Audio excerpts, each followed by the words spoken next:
지난 2일 남미 페루에서 종업원 500명 그리고 연간 100만 판을 구워내는 유명 브랜드 도미노 피자 업체가 바퀴벌레 한 마리 때문에 그 나라 전체에 있는 매장이 기간 없는 휴무에 들어간 적이 있습니다. 페루의 수도 리마에 살고 있는 한 기자가 배고파서 주변에 있는 한 매장에 도미노 피자를 주문을 했는데 피자를 먹다 보니까 저렇게 보시는 것처럼 죽은 바퀴벌레가 한 마리 발견이 됐어요. 이에 매장에 전화를 걸어서 항의했지만 매장은 공짜로 한 판 더 갖다 주겠다는 말만 되풀이했고, 이에 화가 난 기자는 모짜렐라 치즈 속에 여러분이 보시는 것 그겁니다. 치즈에 파묻혀 죽은 바퀴벌레 사진을 찍어서 페이스북에 올렸고, 이 사진이 SNS를 타고 퍼지면서 여론이 들끓기 시작했습니다. 나아가 언론들까지 나서서 대대적으로 이 일을 보도하였고, 급기야 사태의 심각성을 깨달은 보건부가 현장 단속에 나섰는데 해당 매장을 방문해보니 기가 막혔던 겁니다. 조리실에는 바퀴벌레가 드글드글했어요. 이에 보건부가 그 매장뿐만 아니라 다른 매장으로 단속을 확대하였는데 점입가경으로 다른 매장에서는 바퀴벌레뿐만 아니라 쥐까지 설치고 다니는 것이 발견이 되었습니다. 전국적으로 단속이 이어졌고, 이에 일부 매장은 이 정부의 단속조차 거부하는 그러한 사태까지 벌어졌던 겁니다. 이에 도미노 피자, 바퀴벌레 피자를 개발하다라는 조롱조의 기사가까지 쏟아졌고, 결국 여론의 문매를 견디다 못해서 자발적으로 지난 2일부터 기한 없는 임시 휴업에 들어가게 된 것입니다. 한국에서는 이런 일 없겠죠. 또 있어서도 안 되겠고. 여러분이 생각하실 때 이 일의 가장 궁극적인 원인이 하나 있다면 그건 무엇이겠습니까? 물론 위생 상태가 잘못된 것은 당연한 이유입니다. 그런데 그 문제는 위생 상태가 그 지경이 될 때까지 그렇게 내버려둔 이유, 위생 상태가 그렇게 된 이유가 무엇이냐는 겁니다. 이렇게 된 가장 궁극의 이유가 있다면 그건 무엇이겠습니까? 오늘 본문은 계시록의 인사말이 끝나고 드디어 서론부터 본격적인 계시가 시작이 되는 것을 보게 됩니다. 그 가운데 오늘 본문의 주요 인물로 등장하는 한 사람이 있습니다. 그는 요한입니다. 요한, 예수님께서 12명의 제자로 부르실 때 함께하였던 제자 가운데 한 사람이고, 또 사도이면서 또 제자들 가운데 가장 오랜 기간 동안 생존했던, 마지막까지 살아남았던 사람, 그래서 순교가 아닌 자연적인 생을 마감했던 그러한 사람입니다. 또한 계시록을 비롯하여 요한복음, 요한 1, 2, 3서를 기록한 사람이기도 하고, 30세 때쯤에서 예수님의 제자로 부름을 받아서 계시록을 기록할 때 나이가 90세쯤 되었으니까 대략 60여 년 동안 변함없이 신실하게 하나님을 섬겼던 사람이기도 합니다. 그는 제자이면서 사도요, 에베소 교회에서 목회하였던 목사이기도 하였고, 또한 반면에 장로이기도 했던 사람입니다. 그런데 이런 요한이 오늘 본문에서는 자신을 너희의 형제라고 소개를 하고 있습니다. 9절 보십시오. 나 요한은 너희의 형제요 라고 말하고 있습니다. 신약에는 모두 21권의 서신서가 있습니다.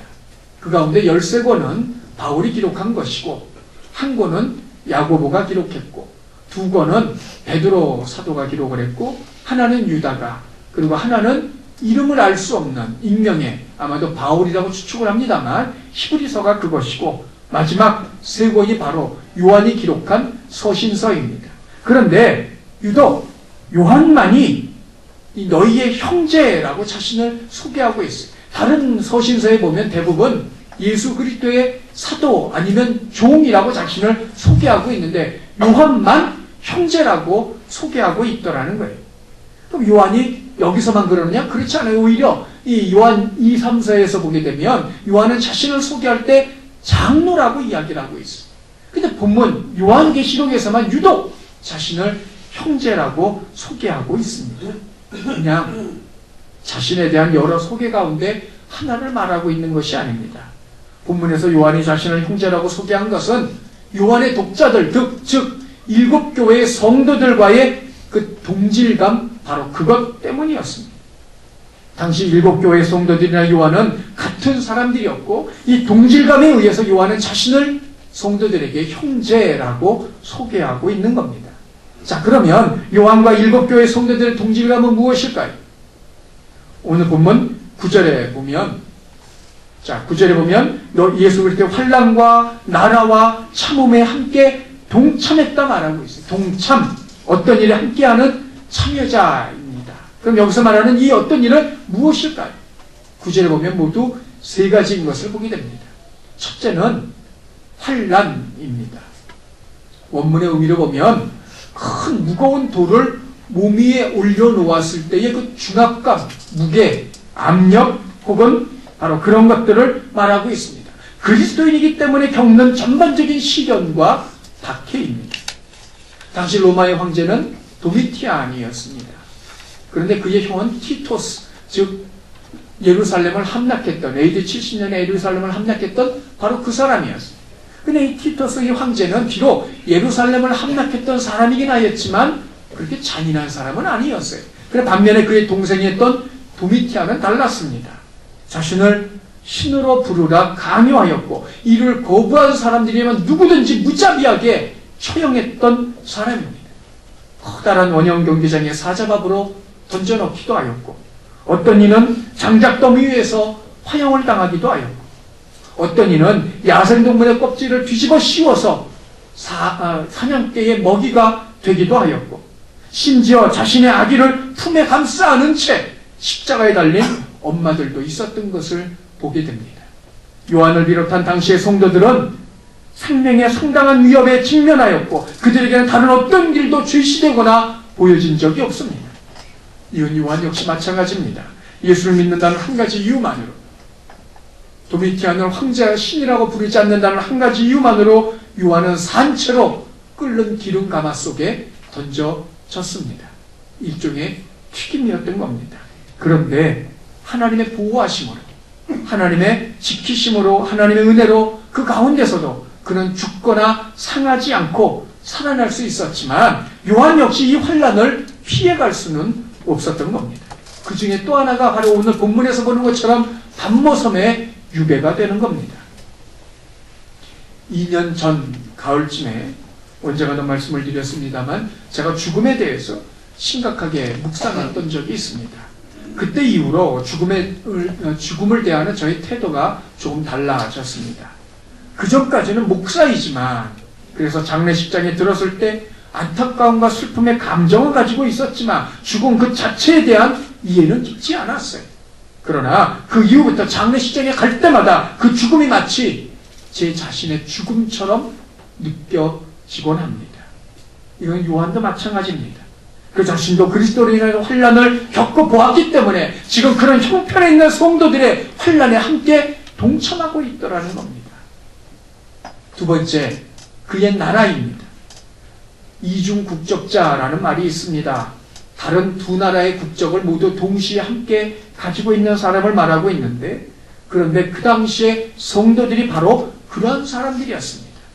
하나는 이 세상, 즉 로마 정부에 속해 있으면서도 또 하나 하늘나라의 시민권을 가지고 있었던 사람들이 바로 그 당시에 성도들이었습니다. 그런데 대부분의 성도들은 로마 제국이 아닌 하늘나라에 관심과 초점을 맞추고 있었고 그래서 로마의 황제를 향하여 나의 주라고 부르지 않고 오히려 예수님을 향하여 나의 주라고 불렀던 그런 사람들입니다.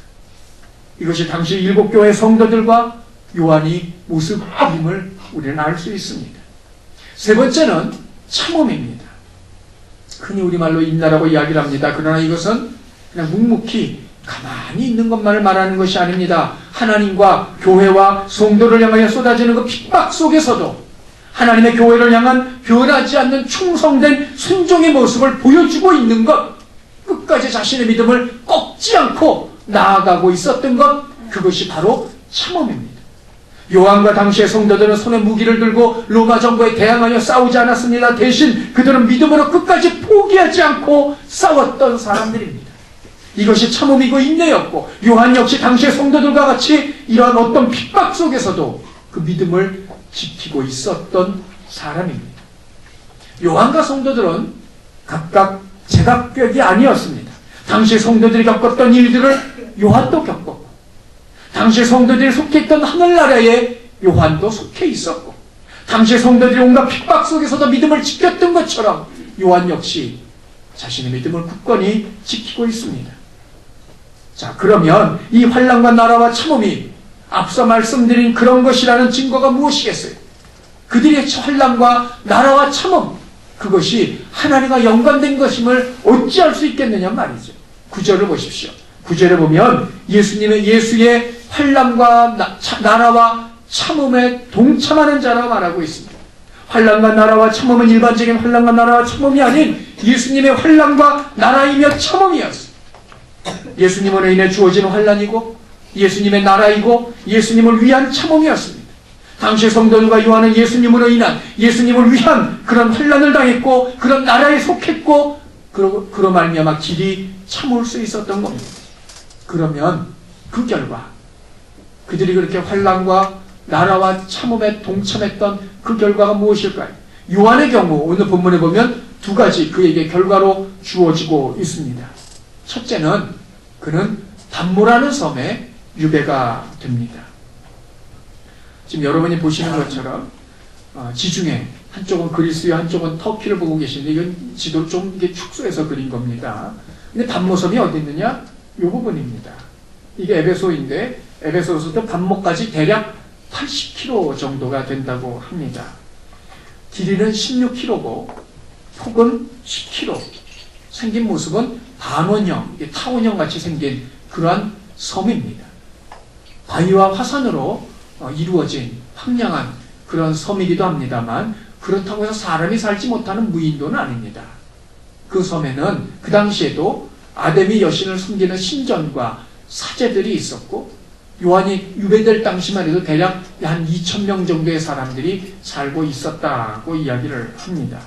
근데 이 담모섬은 로마 정부에 있어서 일종의 정치범 수용소였어요. 단지 잡범들을 가두는 곳이 아니라 정치에 대한, 즉 황제를 반대하는 사람들을 잡아 가두는 곳이 바로 이 담모섬이었습니다. 당시 로마 정부로부터 유죄 선고를 받은 사람들에게 주어지는 형벌은 크게 세 가지입니다. 첫째는 추방, 유배입니다. 두 번째는 처형, 죽음입니다. 세 번째는 종이 되는 겁니다. 그런데 요한은 처형이나 종이 되는 대신에 추방, 유배를 당하고 있습니다. 근데 이 추방에는 두 종류가 있어요. 타티오라고 첫 번째가 있는데 이거는 재산을 몰수하고 시민권을 박탈하고 추방하는 겁니다. 오직 황제만 이 추방을 할 수 있습니다. 두 번째는 텔레가티오라고 해서 재산을 몰수하거나 시민권을 박탈하지 않고 단지 그냥 추방만 하는 것. 이건 주로 어느 지방의 총독들이 행하는 것인데 요한이 바로 여기에 해당된 그런 사람입니다. 추방이라고 하여서 우리나라 조선시대 유배 같은 그런 것은 아닙니다. 이 섬 안에서는 비교적 자유롭게 활동할 수 있었지만 그럼에도 불구하고 대부분 유배된 사람들은 강제 노역에 동원이 되고 있습니다. 계시록의 첫 번째 주석가였던 비트리누스에 의하면 또한 역사학자였던 요세비우스에 의하면 이때 요한은 그 담모섬에 있는 채석광, 돌을 뜨는 곳입니다. 돌을 캐는 그곳에서 강제 노역에 동원되었다고 말하곤 합니다. 그리고 요한은 이곳에서 도미티안 황제가 죽을 때까지, 그 죽고 난 다음에 다음 황제로부터 석방을 받을 때까지 약 1년 6개월 동안 이 담모섬에서 유배가 되고 있습니다. 여러분 생각을 해보십시오. 90세인 요한의 나이를 감안해 보면 채석 그 장에서 일한다는 것이 결코 쉬운 일은 아니었을 겁니다. 지금도 90의 연세를 가지고 있다면 그 몸의 상태가 어떠할지 우리는 짐작할 수 있습니다. 그런데 요한은 그 나이 그 몸으로 채석장에서 일을 하고 있어요. 더더군다나 아무런 보상이나 대가도 없이 말입니다. 그 이유가 무엇일까요? 9절을 다시 보십시오. 9절에 의하면 하나님의 말씀과 예수를 증언하였기 때문이라고 말하고 있습니다. 즉 예수님의 환난과 예수님의 나라와 예수님을 위한 참음에 동참하였기 때문입니다. 그러나 이것은 단순한 유배와 강제 노동만이 아닙니다. 모든 것들로부터의 단절을 의미합니다. 요한이 어떤 사람입니까? 예수님의 제자로 부름받았던 사람이고 예수님의 죽으심과 부활하심을 자신의 두 눈으로 목격했던 사람이기도 합니다. 오순절을 직접 경험하기도 하였고 나면서부터 걷지 못하는 사람을 베드로와 함께 걷도록 일으킬 때 함께 있었던 사람이 바로 이 요한이었고 뿐만 아니라 초대교회 탄생을 도왔던 사람이며 나중에 에베소 교회에서 목회를 한 그런 목사이기도 하였고 그러므로 말미암아 성도들을 훈련시키고 굳세게 만들었던 사람이고 이곳저곳을 다니고 순회하면서 복음을 전하고 가르쳤던 사람이 요한이에요. 그런데 그런 사람이 유배가 되고 있어요. 유배되는 것은 곧 모든 것들로부터 단절을 의미합니다. 교회로부터 자신이 그동안 해왔던 사역으로부터 또한 자신이 만나고 교제를 누렸던 성도들로부터 또한 자신과 함께 동행하며 기도해 주었던 후원해 주었던 모든 것들로부터 그는 철저하게 단절이 되고 있습니다. 이 밤모섬에는 오직 자기 자신과 제자의 불어넣고 그 한 사람뿐이었습니다.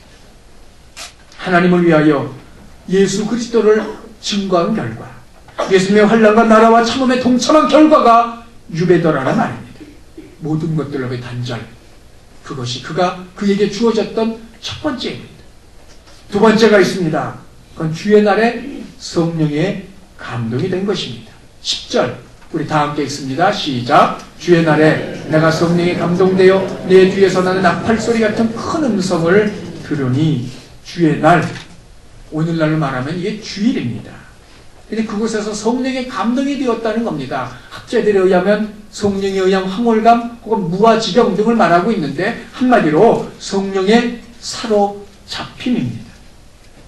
여기 주목할 것이 하나 있습니다. 얼마 전 제가 우연하게 재미있는 것 하나 발견을 했습니다. 네이버에서 달력을 검색하다 보니까 군인들이 입대했을 때 전역하는 날짜를 계산해주는 그 달력이 하나 있습니다. 지금 여러분이 보시는 게 그겁니다. 예를 들어서 내일 2015년 2월 9일 날 내일 입대를 하면 보시는 것처럼 2016년 11월 8일 날 제대한다. 바로 날짜만 기입해 놓으면 바로 정말 육군이냐 해군이냐 공군이냐 그것만 대입을 시켜 놓으면 바로 전역 날짜를 계산해 주는 바로 그런 캘린더입니다. 제가 입대할 때는 이런 게 없었어요. 아예 인터넷 자체가 없었으니까요. 그저 할 수 있는 것이라고는 군인 수첩에 나와 있는 그 캘린더 하루 지날 때마다 거기다가 X표 치는 거 그게 전부 다였어요. 중요한 것이 하나 있으면 그것이 무엇이 되었던 정해진 날짜가 있다는 거예요. 그런 말이 있어요. 거꾸로 매달아도 국방부 시계는 간다. 아무리 힘들어도 어떻게 시간은 흘러가고 그래서 전역할 날짜가 온다는 이야기입니다. 그런데 이거는 군 전역만이 아닙니다. 요즘 땅콩해양의 재판으로 한참 시끄러운데 불미스러운 일로 재판을 받아도 형기라는 것이 있어요. 몇 년 혹은 몇 개월 혹은 몇 년 몇 개월 이런 형기가 분명하게 주어지더라는 말입니다. 그러나 요한 당시에는 형기라는 자체가 아예 없었어요. 그래서 한번 유배가 되어지면 언제 풀려날지 언제 나가게 될지 아무도 몰랐고 심지어는 유배령을 내린 그 사람 당사자조차도 그때가 언제인지 자기 자신도 계산하지 못하고 있더라는 겁니다. 당연히 한번 유배가 되어지면 날짜 계산 아예 접어두었을 겁니다. 설사 계산한다 할지라도 유배된 총 날수를 계산을 했지 그날이 주일인지 그날이 화요일인지 목요일인지 그건 가능하지 않았더라는 거예요. 그런데 아무도 그날이 주의 날인지 계산하고 있지 않을 때 요한은 분명하게 주의 날임을 알고 있었습니다. 보십시오. 주의 날에 요한은 유배되어 있는 모든 것들로부터 유배됨으로 말미암아 모든 것들로부터 단절이 되는 사람입니다. 그럼에도 불구하고 그 순간에도 그는 주의 날을 분명히 알고 있었고 바로 그날 그는 예수님으로부터 계시를 받고 있습니다. 그가 주의 날을 알고 있었다는 것 그 무엇을 의미하는 것일까요? 그는 고령임에도 채석장에서 돌을 캐며 나르며 하루하루를 보냈을 겁니다. 그러나 주의 날이 되었을 때 그는 어떤 형태로든 자신이 해오던 대로 예배의 자세를 취하였을 것이고 그런 행동들을 하였을 것입니다. 요한은 할 수 없는 그때에 하지 않아도 되는 그런 상황에서도 여전히 그는 주일을 지키고 있습니다. 그리고 그 결과가 예수 그리스도의 계시였습니다. 다음 사진을 보여주시죠. 자, 이 사진 여러분 보시는 것은 요한이 계시를 받은 그 동굴에 있는 벽화, 모자이크된 벽화의 한 부분입니다. 여러분이 보실 때 서 있는 이가 요한이고 앉아 있는 이가 그의 제자입니다.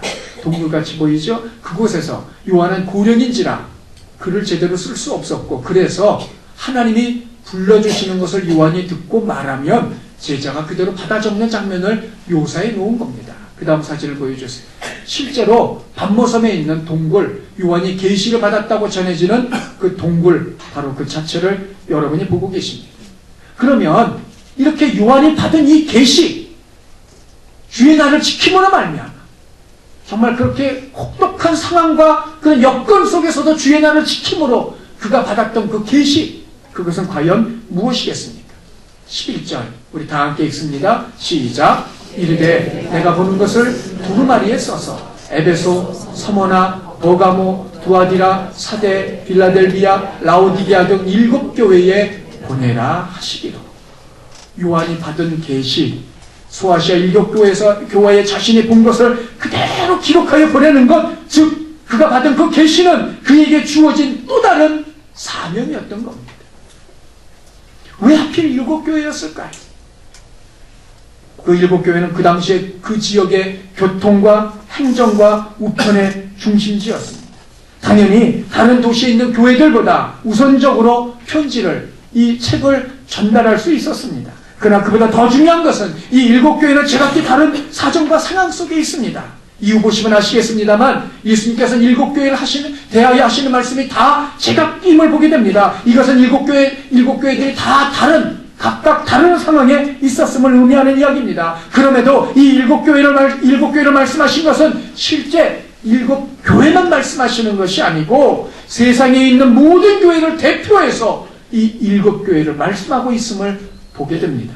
결국 요한은 세상의 모든 교회 그리고 세상의 모든 성도들을 위하여 이 계시를 받았던 겁니다. 성도 여러분, 여기서 우리가 깊이 생각할 것이 하나 있습니다. 그럼 예수님은 왜 하필 이 계시를 주셨을까요? 지금 요한을 가만히 한번 보십시오. 요한은 하나님의 나라를 위하여 환난을 당하면서도 길이 참고 있습니다. 그 결과 그는 모든 것들부터 단절인 그런 반모섬에 유배를 와 있고, 그 와중에도 주의 날을 기억함으로 말미암아 있던 그런 요한에게 예수님이 주신 계시는 참아라, 조금만 기다려라, 그러면 석방될 것이다 라는 개인적인 위로가 아니라 교회들을 향한, 성도들을 향한 계시였다는 겁니다. 왜 예수님께서는 요한을 향한 개인적인 위로가 아닌 세상의 교회와 성도들을 향한 이 계시를 주고 계시느냐는 거죠. 여기서 우리는 예수님의 관심이 무엇인지를 알 수 있습니다. 예수님의 관심, 그건 교회요 성도들입니다. 이 7교회를 자세히 다시 한번 보십시오. 이 7교회를 분류해 보면 세 부분으로 나누어집니다. 하나는 7교회들 가운데는 전부 다 오로지 칭찬만 들은 교회가 2교회가 있습니다. 반면에 칭찬과 책망을 함께 들은 교회가 4교회 있고, 오직 한 교회만 칭찬 없는 책망만 듣고 있음을 보게 됩니다. 자, 이것은 세상의 모든 교회들 가운데 완전한 교회가 없다는 것을 의미하는 이야기입니다. 7교회 가운데 칭찬받은 교회 2교회, 사대교회와 빌라델비아 교회를 보십시오. 사대교회를 향해 주님 말씀하십니다. 장차 내가 받을 고난을 두려워하지 말라. 빌라델비아 교회를 향하여 말씀하십니다. 내가 가진 것을 굳게 잡아 아무도 내 면류관을 빼앗지 못하게 하라. 이것은 무엇을 의미하겠어요? 앞으로 그들이 해야 될, 그들이 겪어야 될, 그들이 당해야 될 또 다른 일들이 남아있다는 겁니다. 그건 그 교회들조차도 칭찬을 받은 교회이지만 그 교회들조차도 완벽한, 완전한 교회가 아니라는 것을 말하고 있습니다. 세상의 모든 교회는 하늘나라에 들어가기 전까지 세상의 모든 교회들은 다 부족한, 불완전한 교회입니다. 그리고 설사 책망거리만 있다 할지라도, 그렇게 부족하다 할지라도, 그럼에도 불구하고 예수님의 모든 관심은 바로 그 교회와 성도들에 있음을 보게 됩니다. 그렇다고 예수님은 요한이 어찌되든 상관하지 않겠다는 말씀이 아닙니다. 이 계시 자체가 요한에게는 위로가 되었을 겁니다. 모든 것들보다 단절된 그 순간에도 주님이 자신을 기억하고 있었고 자신에게 계시를 주는 것 그 자체가 요한에게는 위로가 되었을 거란 말이죠. 예수님은 바로 이 교회를 위하여, 이 성도들을 위하여 요한에게 계시, 즉 또 다른 사명을 주고 계시는 겁니다. 그러나 요한이 이 계시를 받기 위하여 먼저 치러야 했던 것이 있습니다. 그건 주의 환난과 나라와 참음에 동참하는 것입니다. 철저한 단절이며 주의 날을 잊지 않고 있었던 겁니다. 여러분, 만일 요한이 주의 환난과 나라와 참음에 동참하지 않았더라면, 요한이 반모섬이라는 곳에 갇혀있어 모든 것들로부터 단절이 되어지지 않았더라면, 또한 요한이 주의 날을 기억하지 못하였더라면 그럼에도 불구하고 그는 계시를 받을 수 있었을까요? 요한은 주를 위하여 환난을 받았고, 그래서 참음으로 나라에 동참하였고, 나라에 속하였기 때문에 길이 참았고, 반모섬의 갇힘으로 모든 것들로부터 차단이 되었고, 힘들고 어려운 상황 속에서도 주의 날을 기억함으로 당시 7교회만이 세상의 모든 교회를 향하여, 성도들을 향하여 그는 또 다른 사명을 받았던 것입니다. 성도 여러분, 교회를 위하여, 성도를 위하여 환난을 겪어보신 적이 있으십니까? 나이와는 상관없이 건강의 문제로 고통을 겪어보셨습니까? 정직하게 행동하였기 때문에 속이는 자들보다 적은 수입을 받아보셨던 적이 있으십니까? 괜찮은, 남들이 부러워할 만한 그런 취업의 자리를 마다하고 친구들과 주변의 사람들이 떠나가고 주 때문에 교회를 위하여, 성도들을 위하여 모함과 오해를 받고 혼자 감당해야 되는 불이익을 당하고 계시진 않습니까? 마땅히 받아도 될, 마땅히 누려도 될 그런 것들을 포기한 적은 없습니까? 교회와 주와 성도를 위해서 말입니다. 또한 주를 위하여, 교회를 위하여, 성도를 위하여 요한과 같이 완전히 단절된 반모섬에 갇혀보셨던 적이 있으십니까? 교회와 주와 성도를 위하여 병원에 침상해서 내 가족조차 나의 신앙을 알아주지 않는, 어려움이 있지만 누구에게도 말할 수 없는, 친구나 주변 사람들로부터 따돌림을 당하고 있는 그런 반모섬에 갇혀보신 적이 있으십니까? 그럼에도 요한과 같이 주의 날을 기억하며 그 날을 지키며 나아가고 계십니까? 어떤 상황에서도 예배하기에 힘쓰고 계십니까?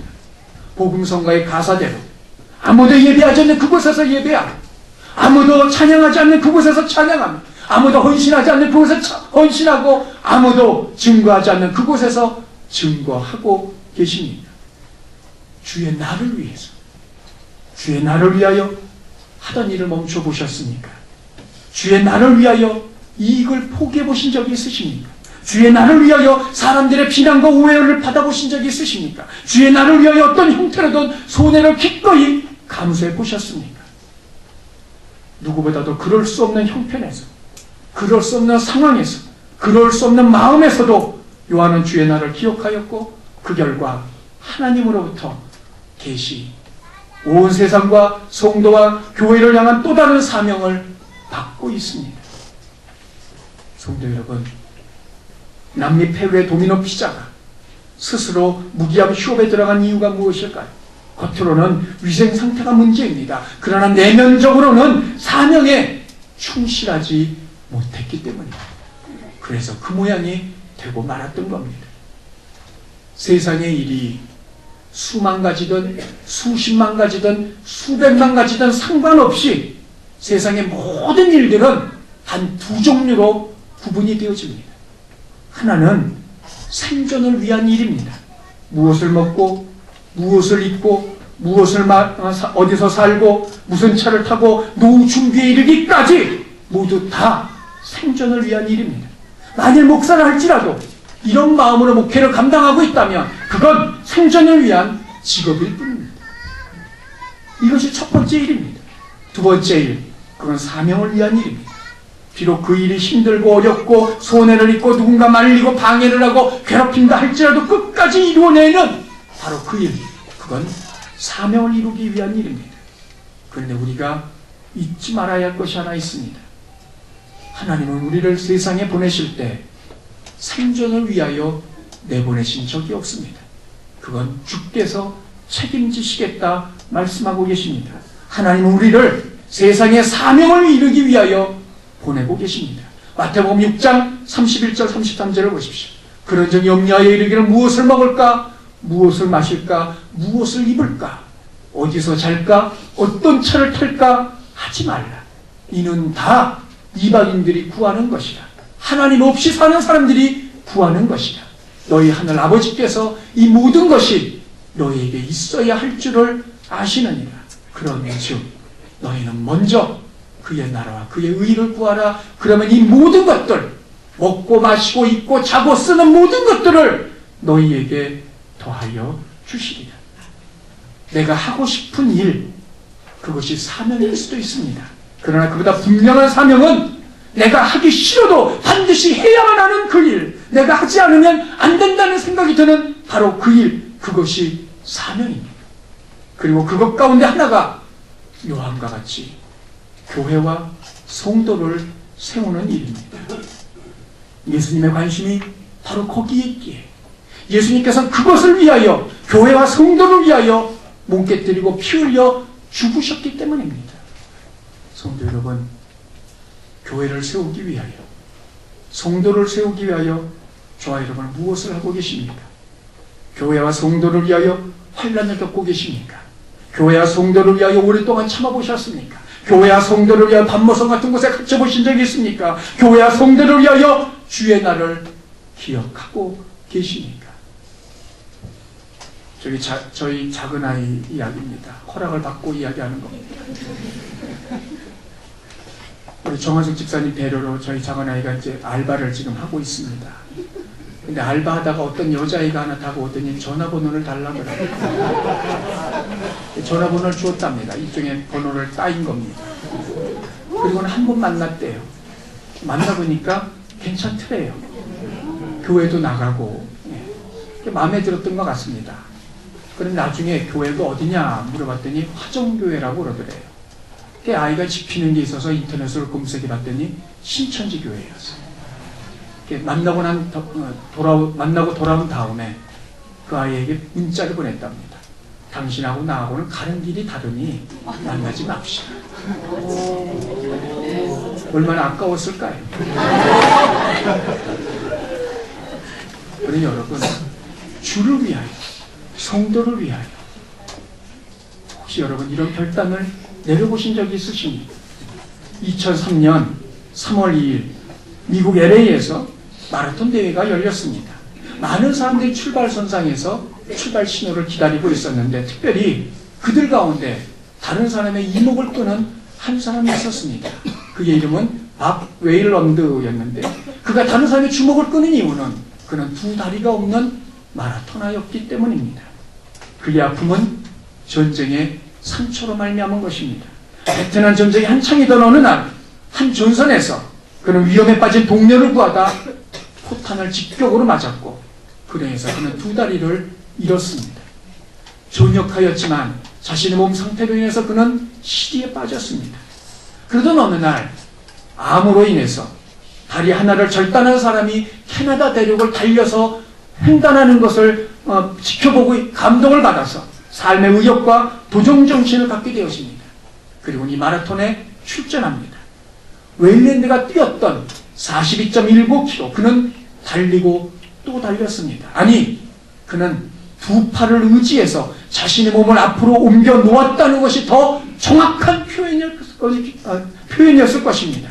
보통의 마라토너들이 꼬린 시간은 보통 2시간대입니다. 그런데 그의 기록은 정확히 173시간 45분, 날로 환산하면 7일 5시간 45분으로 하루 평균 6km 정도를 이동하였습니다. 2일날 마라톤을 시작을 했습니다. 그리고 그날 저녁에 마라톤은 끝이 났습니다. 그래서 사람들은 다 돌아갔습니다. 그러나 그의 가족과 친구들은 여전히 자리를 지켰고 마침내 마라톤이 끝난 7일 후에 그는 결승점을 통과하고 있습니다. 그가 결승점을 통과하며 한 말입니다. 하나님은 나의 두 다리를 가져가셨지만 나에게는 여전히 두 팔을 남겨두셨습니다. 나에게 하나님께서 두 팔을 남겨주신 것은 이 팔로도 달릴 수 있다는 것을 보여주라는 하나님의 메시지였습니다. 많은 사람들이 자신의 것들 가운데 일부를 잃고 때로는 전체를 잃었기 때문에 그것으로 말미암아 삶의 의욕을 잃고 살아가고 있습니다. 그러나 그들을 일으키고 그 자신이 그랬던 것처럼 그들에게 소망을 주는 것, 그것이 바로 이 밥 웨일랜드라는 사람이 하고 있는 일입니다. 얼마 전 한국에서 출판된 책이 하나 있습니다. 자, 그건 무브라는 책입니다. 미국에서 출판된 책인데, 미국에 있는 한 교회, 윌로우 크릭이라는 교회에서 미국 내외에 있는 1000개의 교회를 대상으로 조사한 결과를 책으로 엮어놓은 것입니다. 근데 그 중에 하나, 내용 가운데 이런 것이 있습니다.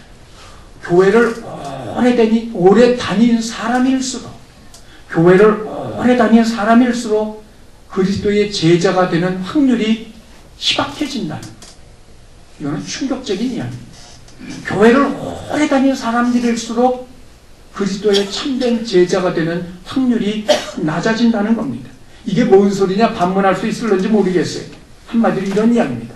그리스도 안에서 영적으로 성장해야 된다는 도전을 받지 않은 가운데 오래도록 교회를 다닌 사람들은 비록 그 연수가 오래된다 할지라도 그리스도의 제자로 헌신되고 성장할 가능성이 희박해지고 있다는 말입니다. 이유는 하나입니다. 그들이 분석한 이유 하나입니다. 그리스도를 자기 삶의 주인으로 인정하고 순종하며 따르지 않기 때문이라는 거예요. 그리스도를 자기의 주로, 그들의 주권을 인정하고 거기에 순종하며 따르지 않기 때문에 교회는 다니지만, 예배는 드리지만 그리스도의 충성된 제자로 성장하지는 않는다는 겁니다. 그러면 그들이 그렇게 그리스도의 주권을 인정하지 않는 이유가 무엇일까요? 궁극의 이유가 하나 있습니다. 그건 자신의 사명을 모르기 때문에, 때로는 알면서도 그 사명을 거절하고 있기 때문에, 거부하고 있기 때문입니다. 그리스도의 주권을 부인하는 것이 아닙니다. 다만 따르고 싶지 않기 때문입니다. 기독교의 핵심적인 교리를 몰라서 그런 것이 아닙니다. 다만 실제의 삶으로 옮기고 싶지 않다는 이야기입니다. 교회 가장자리에 맴돌고 있습니다. 소속감을 찾으려 하지도 않습니다. 예배만 참석한다고 제자가 되는 것이 아니라는 말입니다. 절대적인 순종, 사명에 따라 움직이는 사람이 제자가 될 수 있음을 말하고 있습니다. 밥 웨일랜드가 결선을 통과하면서 또 다른 한마디 말을 합니다. 인생은 어디서 출발했느냐가 중요한 것이 아닙니다. 인생은 어디서 끝 마쳤느냐가 중요합니다. 그건 성도라면 누구라도 막론하고 주어지는 사명이고, 그건 교회와 성도를 세우는 것입니다. 예수님께서 요한을 통하여 계시를 주신 이유가 바로 이것 때문입니다. 사랑하는 성도 여러분, 저와 여러분은 성도로서 저와 여러분의 인생을 어디서 끝마치기를 원하고 계십니까? 예수님께서 그토록 관심을 갖고 계시는 사명을 위한 교회와 성도입니까? 아니면 생존을 위한 지점입니까?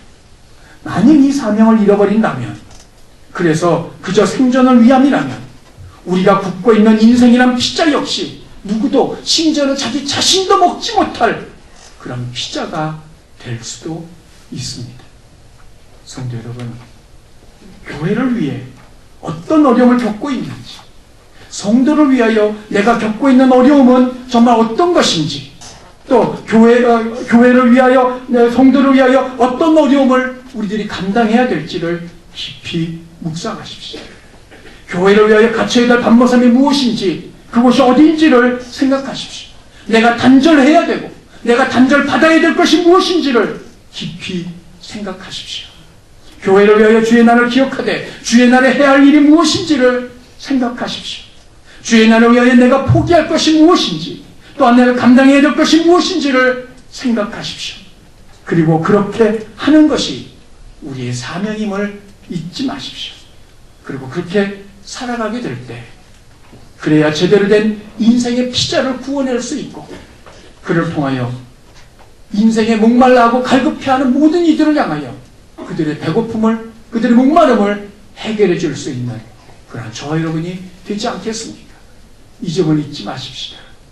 저와 여러분의 사명은 교회와 성도를 굳건히 세워가는 것입니다. 그것이 하나님께서 요한에게 주셨던 또 다른 사명이고 오늘 저와 여러분에게 주시는 하나님의 사명이기도 합니다. 이를 위하여 무엇을 하고 계십니까? 이를 위하여 어디에 계십니까? 이를 위하여 무엇을 희생하며 포기하시겠습니까? 이를 잘 행하게 될 때 또 다른 사명을 안수하고 그로 말미암아 하나님으로부터 주님으로부터 인정을 받을 수 있는 저와 여러분이 다 되시기를 주의 이름으로 축원합니다.